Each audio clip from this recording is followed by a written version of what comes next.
만일 땅에 있는 우리의 장막집이 무너지면 하나님께서 지으신 집 곧 손으로 지은 것이 아니요 하늘에 있는 영원한 집이 우리에게 있는 줄 아느니라. 참으로 우리가 여기 있어 탄식하며 하늘로부터 오는 우리 처소로 덧입기를 간절히 사모하노라. 이렇게 입음은 우리가 벗은 자들로 발견되지 않으려 함이라. 참으로 이 장막에 있는 우리가 짐진 것 같이 탄식하는 것은 벗고자 함이 아니요 오히려 덧입고자 함이니 죽을 것이 생명의 삼킨 바 되게 하려 함이라. 곧 이것을 우리에게 이루게 하시고 보증으로 성령을 우리에게 주신 이는 하나님이시니라. 그러므로 우리가 항상 담대하여 몸으로 있을 때에는 주와 따로 있는 줄을 아노니 이는 우리가 믿음으로 행하고 보는 것으로 행하지 아니함이로라. 우리가 담대하여 원하는 바는 차라리 몸을 떠나 주와 함께 있는 그것이라. 그런즉 우리는 몸으로 있든지 떠나든지 주를 기쁘시게 하는 자가 되기를 힘쓰노라. 이는 우리가 다 반드시 그리스도의 심판대 앞에 나타나게 되어 각각 선악간에 그 몸으로 행한 것을 따라 받으려 함이라.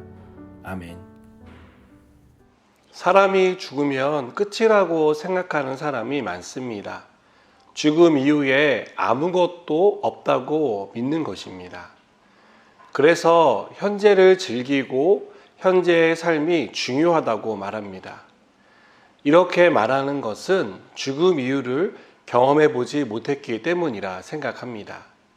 그래서 그냥 죽으면 끝이라고 믿는 것입니다. 믿고 싶은 대로 믿을 수 있습니다. 그러나 죽음 이후에 아무것도 없으니 죽으면 끝이라고 누가 장담할 수 있겠습니까? 바울은 우리가 반드시 그리스도의 심판대 앞에 선다고 말합니다. 죽음 이후에 선한 일이든 악한 일이든 몸으로 행한 모든 일에 하나님의 보응이 있다고 말합니다. 이것은 믿든 믿지 않든 성경이 우리에게 말하고 있는 분명한 사실입니다. 우리가 세상을 사는 동안 이 사실을 항상 기억하며 살아야 합니다. 그리고 이것을 기억하며 사는 사람은 현재에 안주하거나 현재의 삶이 전부라고 생각하지 않습니다. 죽음 이후의 삶, 부활의 영광을 소망하게 됩니다. 바울은 이 땅의 삶을 장막과 옷으로 비유합니다. 우리가 현재 머무는 장막집은 임시 처소에 불과합니다. 이것은 땅에 사는 동안 필요하지만 유한하며 사라져 없어질 집을 가리킵니다. 그것은 누구도 영원히 사는 사람이 없다는 것을 의미하는 것입니다. 우리는 예외 없이 모두 죽음을 맞게 되어 있습니다. 그리고 죽음 이후에 있는 그리스도의 심판대 앞에 반드시 설 것입니다. 성도인 우리의 죽음은 하늘로부터 오는 우리 처소로 덧입는 것입니다. 그래서 바울은 이것을 사모한다고 말합니다. 성도에게 죽음은 끝이 아니라 생명을 덧입는 은혜의 시간인 것입니다. 바울은 차라리 몸을 떠나 주와 함께 있기를 사모한다라고 고백합니다. 여러분, 보이는 것이 전부가 아닙니다.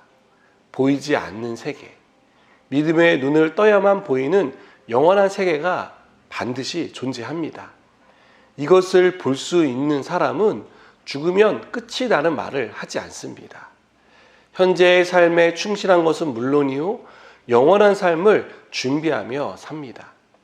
그래서 그는 언제나 하나님이 보시기에 어떠한지를 생각합니다. 내가 하는 선택과 결정이 주님을 기쁘시게 하는 것인지를 생각합니다. 여러분, 저는 우리가 하나님의 심판대에 서게 된다는 이 사실을 항상 기억하며 살았으면 좋겠습니다.